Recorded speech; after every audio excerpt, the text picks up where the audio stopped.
ثم أنتم هؤلاء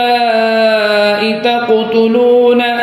أنفسكم وتخرجون فريقا منكم من ديارهم تظاهرون عليهم بالإثم والعدوان وإن يأتوكم أسارى تفادوهم وهو محرم عليكم إخراجهم أفتؤمنون ببعض الكتاب وتكفرون ببعض فما جزاء